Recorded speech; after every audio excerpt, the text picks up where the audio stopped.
Bonjour Anna, Sandrea. Merci beaucoup d'avoir répondu à mon appel.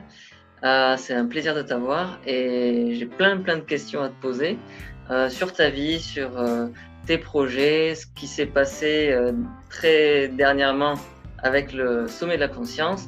Alors peut-être on peut commencer sur la question première. Pour les gens qui ne te connaissent pas, qui es-tu?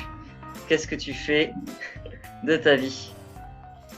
Déjà, bonjour Dorian et bonjour à toutes les personnes qui sont en train de nous voir.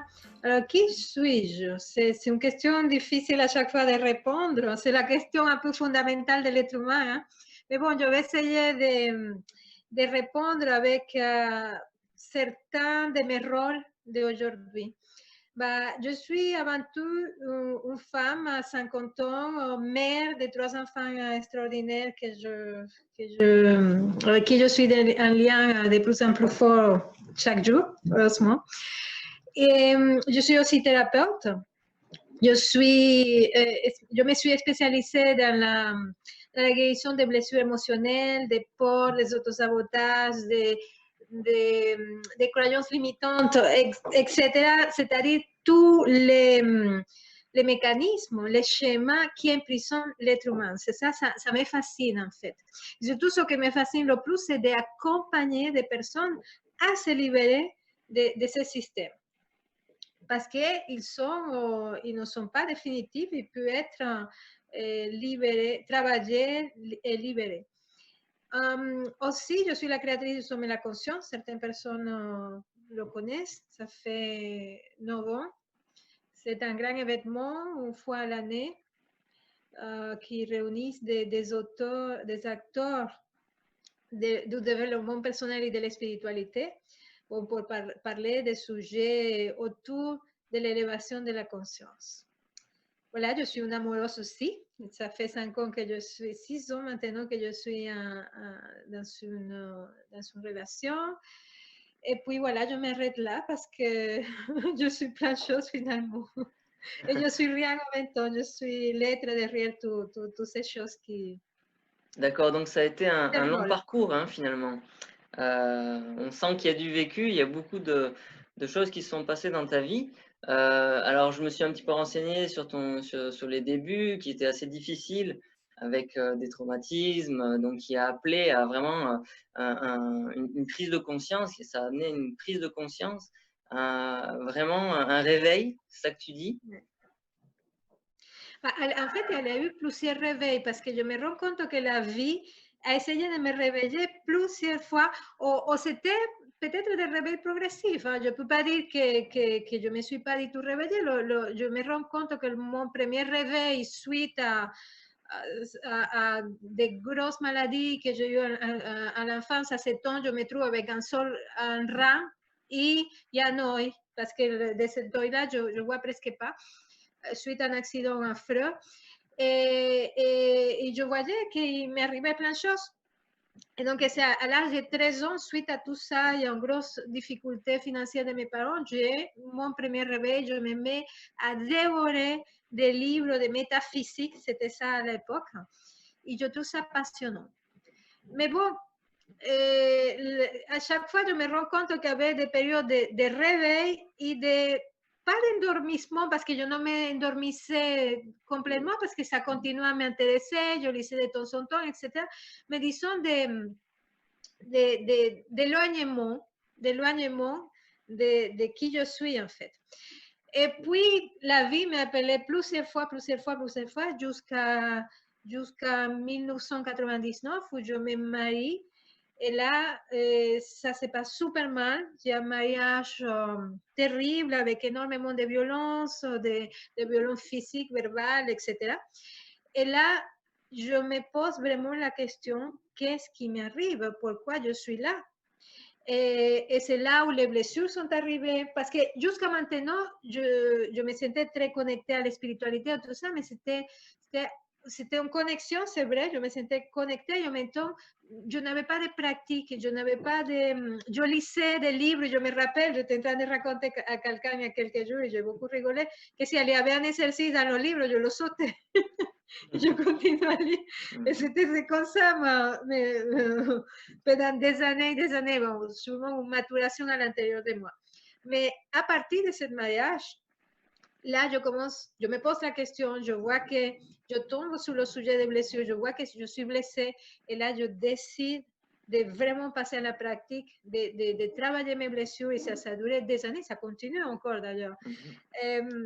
Et donc, c'était mon moment de vérité où je ne me suis plus jamais rendormie, où je suis commencé mon travail, que je continue tous les jours. J'ai l'impression de travailler tous les jours maintenant. C'est plus par des exercices tout écolastiques que je fais, c'est en vivant avec la conscience. C'est ça le travail que je fais aujourd'hui. Oui, donc c'est finalement ces chocs qui t'amènent à te prendre en main et qui te font avancer petit à petit. Ouais, c'est ça. Je me rends compte qu'à chaque fois, parce qu'il y en a eu plein, hein, certains ont vu une vidéo que j'ai fait sur Internet où je raconte mon parcours et certaines choses, parce qu'il y a encore beaucoup plus de choses à raconter que pour des questions de temps, je n'ai pas tout dit. Mais en fait, je me rends compte que finalement, chaque réveil me menait en prise de responsabilité. Par exemple, quand je parle de mes maladies d'enfance, j'ai pris responsabilité de mon corps.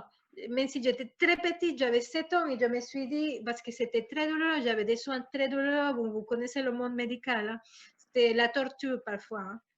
Et un jour, j'en ai eu marre de toute cette douleur. Je dis, mais plus jamais. Je me rappelle que je dis à ma mère, maman, et elle souffrait beaucoup aussi.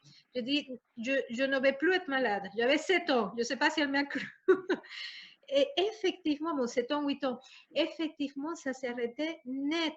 Et quand je fais ça, c'est parce que je me dis, j'ai une force à l'intérieur de moi. Et je peux le régler, c'est ça la responsabilité. Et c'était pareil pour d'autres moments de responsabilité que je pris, que ce soit avec l'argent, que ce soit avec lequel j'avais aussi beaucoup de difficultés, et que ce soit avec les relations avec les hommes. À chaque fois, j'ai pris ma responsabilité. Je me suis rendu compte que ce que je voyais à l'extérieur, c'était le reflet de mon intérieur. Et c'était quoi mon intérieur? C'est les blessures que j'avais vécues et qui n'étaient pas guéries. C'était les peurs que j'avais et que je n'avais pas accueilli et traversé. C'était mes croyances. Je créais ce que je croyais que la vie était. Et je donne un exemple pour que les gens puissent comprendre. Par exemple, je me sentais vraiment... je ne me sentais pas aimable. Ou un peu, quoi. Et bah, c'est ça que je me trouvais à l'extérieur, des hommes qui ne m'appréciaient pas pour ce que j'étais, parce que moi-même, je ne m'appréciais pas. Et donc, tout cet intérieur, et aussi, j'oublie, très important, ma transgénérationnalité, ça, je l'ai beaucoup travaillé, c'est-à-dire que je me suis rendu compte que je n'étais pas la première femme qui vivait, peut-être pas de violence. Il n'y a pas eu les genres de violence que j'ai vécu. C'était peut-être, je crois, avoir été la première. Et en même temps, elles sont tous vécues dans la violence. La violence de ne pas être elle-même. La violence d'une société hyper machiste. Au Venezuela, mon grand-père, par exemple, il a eu 13 enfants hors le mariage. Et ma grand-mère a tout accepté. Et cette femme est morte d'un cancer de sang. Donc, on sait bien, c'est la féminité, c'est la souffrance de sa féminité. Et donc, voilà, tout cet intérieur s'est reflété à mon extérieur. Et à un moment donné, en tout cas, moi, ce qui m'a aidé, mais c'était plusieurs moments donnés, c'est la prise de responsabilité que je vivais, ma création. Pas parce que j'étais méchante ou mauvaise, ou je sais pas quoi, parce que je le méritais, pas du tout ça. Sinon, parce que ces schémas inconscients sont à l'intérieur de nous, ils demandent guérison, tout simplement. Et voilà mon histoire, comment ça s'est passé. La prise de responsabilité. D'accord, donc beaucoup de choses traversées, Ouais. et ça a amené quand même à de très, très gros projets comme le sommet de la conscience. C'est un aboutissement, hein, finalement, et est-ce que tu peux nous parler un petit peu du sommet un peu plus, et aussi surtout de ce qui s'est passé cette année? Le dernier Alors, sommet de avant la de te conscience. parler du sommet, je vais te parler de quelque chose que je considère important parce que tu as dit quelque chose de très important, c'est que derrière chaque épreuve, il y a même pas un cadeau, il y a des cadeaux. C'est-à-dire que je me rends compte aujourd'hui, parce que bon, j'ai 50 ans et maintenant je peux voir ma vie en arrière, c'est que chaque épreuve m'a mené, ou chaque défi, je préfère l'appeler défi, chaque défi m'a mené à me connaître davantage, déjà.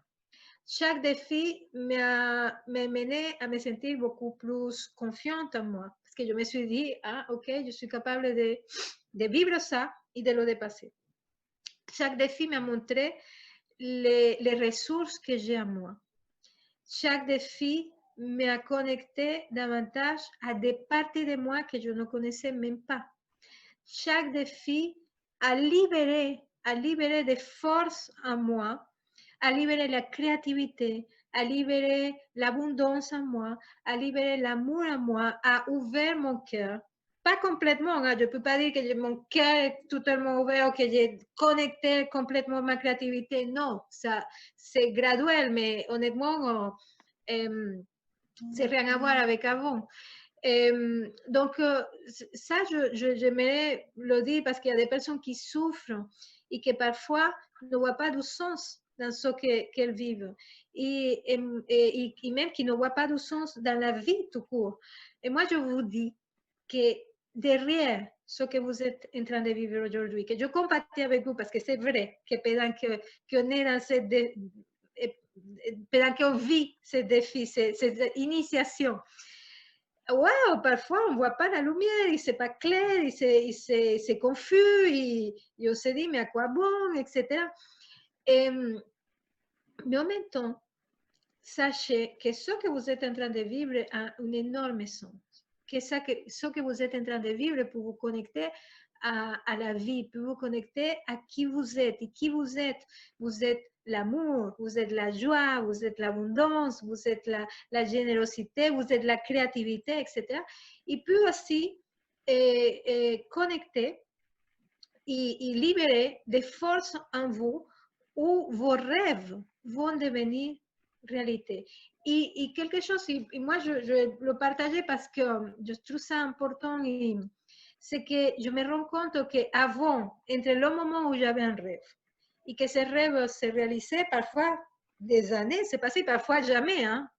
Beaucoup de mes rêves ne se sont jamais réalisés. Et qu'aujourd'hui, je me rends compte que mes rêves ou mes intentions, pero l'espace entre que yo mets une intention, un rêve, et que ça se réalise, parfois prend des minutes, des heures. Et, je suis, pendant le confinement, il s'est passé quelque chose, c'est qu'on a loué une maison. Et bon, je vous fais l'histoire courte, mais c'était dans une copropriété et les voisins n'étaient pas d'accord que de nouvelles personnes arrivent. Et donc, ils ont mis la pression sur la propriétaire qui nous a dit le même jour qu'on arrive, vous devez partir parce que, voilà, ils ne sont pas d'accord. Et la maison me plaisait énormément. Mais les voisins étaient, on ne voyait même pas les maisons, hein, c'était à 100 mètres, donc il n'y avait aucun danger. Hein. Et je commençais à dire, le matin, quand on devait partir, je commençais à dire, waouh, je veux un miracle, je veux vraiment un miracle. Que tout soit en harmonie parfaite pour tout le monde, mais j'aimerais rester dans cette maison et un miracle. Et ben, je vous fais aussi l'histoire courte. On part, la police nous arrête, il nous dit qu'on ne peut pas partir et on passe 20 jours dans cette maison. Et bon, les voisins ont vu la police, donc tout s'est rangé. Et voilà, et ça, c'est des choses que moi, ça ne m'arrivait pas. C'est juste un petit exemple.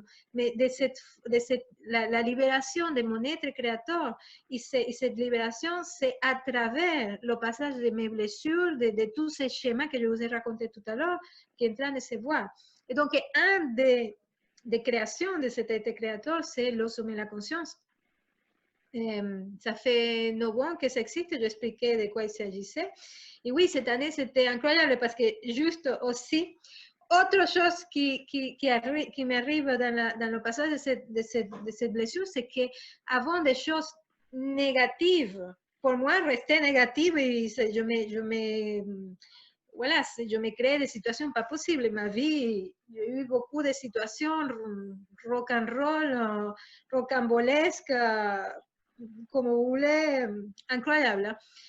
Et cette année, le sommet de la conscience commence et je me dis, et le confinement commence, le sommet de la conscience devait commencer une semaine avant.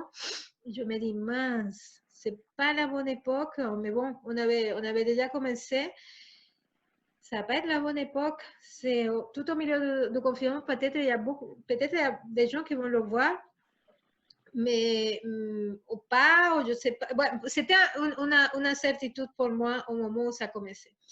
Et ben, ça fait qu'on a fait le meilleur sommet de la conscience. En audience, on a eu 104 000 personnes, alors que le sommet de la conscience le plus regardé, c'était celui de 2018, on avait eu 60 000.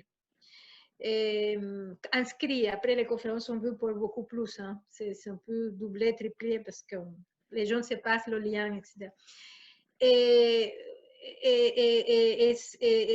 en tout ça a eu un impact incroyable. Donc, merci la vie. Et merci surtout parce que je me suis sentie privilégiée pour le fait de pouvoir accompagner les gens à ce moment-là. Je me rends compte qu'il y avait un véritable besoin, que les gens étaient perdus parce que c'était tout le début du confinement. Là, on commence à prendre pied, on commence à se dire, bon, c'est un nouveau monde qui arrive, etc. Mais là, à l'époque, on ne savait rien, quoi. La plupart des gens ne savaient rien. Et même, je crois que tout le monde... Et le fait de que le sommet arrive, on a eu, à ce moment-là, on a eu vraiment des témoignages incroyables, des gens qui nous disaient merci, je me sentais en dépression, je voyais noir, et vous m'avez éclairé, des gens qui... C'était des témoignages vraiment hyper touchants et parfois qui me faisaient verser des larmes de gratitude et d'humilité, parce que je me suis rendu compte que j'étais choisie, nous avons été choisis, je ne sais rien, par la vie pour arriver à beaucoup de monde, et ces personnes se sont apaisées, se sont alignées, se sont mis dans la confiance, et ça me remplit vraiment de joie. D'accord, oui. Et en fait, ce sommet, comment c'est venu au tout début? Comment cette idée est venue, ce concept? Oui, l'idée, c'est que, en fait, l'idée est devenue après un besoin qui s'est réveillé en moi. C'est que, je rappelle, c'était 2010, 2011, je ne sais plus. Je vois en vidéo une conférence d'un coach américain très connu qui s'appelle Anthony Robbins. Tony Robbins, je ne sais pas si vous le connaissez. Et cette coach parle du besoin de laisser trace dans la vie, le besoin d'évolution, de contribution. Moi, ça m'a impacté. C'est pas, il y a eu quelque chose en moi que cette mot contribution l'a réveillé. Et je me demande, ça commençait à être comme une espèce d'obsession. Comment je peux contribuer? Bon, à l'époque, je commençais à être thérapeute, à avoir mon blog, et bon, je sentais déjà que je contribuais avec ça. Mais il y avait quelque chose qui me disait que je pouvais contribuer encore plus.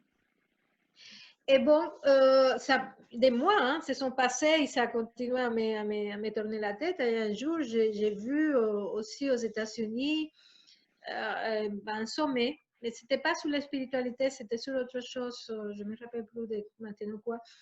Et je me suis dit, ouais, ce concept est super. On peut le faire, je crois, avec la spiritualité. Et en fait, mon intention, c'était que je voyais qu'en France, à l'époque, on sortait de l'époque où toute spiritualité était une secte. Bon, on l'est encore pour certaines personnes, mais on sortait de là. Et c'est vrai que je me suis dit, j'ai envie de parler de spiritualité profonde. en fait, d'aller profondément à traiter tous ces sujets que j'entendais par-ci, par-là, mais qui me semblait qu'ils pouvaient être traités encore avec plus de détails, de profondeur.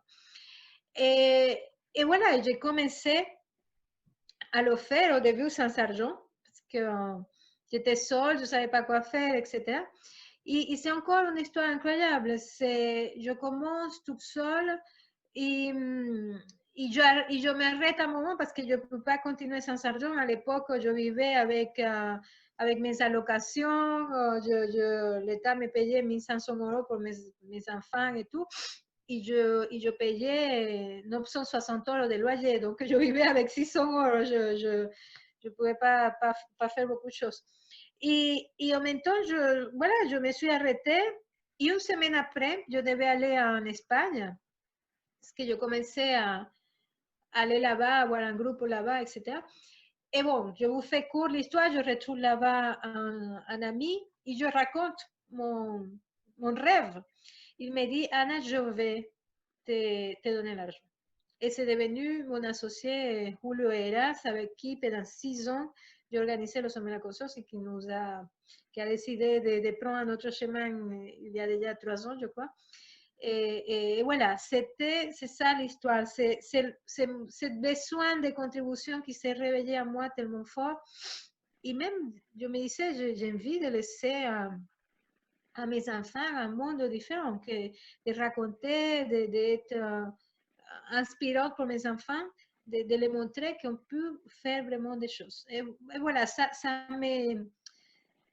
m'a rempli, ça m'a fait bouger, c'était une force de mouvement, cette histoire de la contribution. Mhm. Donc, un grand succès pour ce dernier sommet de la conscience. Est-ce que tu as de nouveaux projets en tête ou tu te focalises maintenant beaucoup sur le sommet? J'ai tout le temps des projets. Hein. C'est vraiment une partie de moi, la création des projets. Nous avons commencé un nouveau format dans le sommet, c'est-à-dire des petits, d'une semaine, de nouveaux formats. Et je suis en train de réfléchir à des choses. Je ne le dis pas trop parce que je me rends compte que voilà, à la semaine qu'on a fait déjà, la semaine d'après, il y avait plein de semaines des gens qui se sont inspirés sur nous, donc je ne vais pas abrir mon projet pour que le faire moi avant que s'inspire d'autres. Mais sûrement, j'ai plein de choses. Et surtout, je crois que j'ai un projet, je vais le dire. On va se diversifier dans le sommet. On est sur la création, je le dis juste comme ça, la création d'un jeu de plateau et d'un jeu vidéo conscient qu'on est en train de faire avec quelqu'un qui est en train qui a créé tout un système social, etc., qui s'appelle Nicolas Gollet.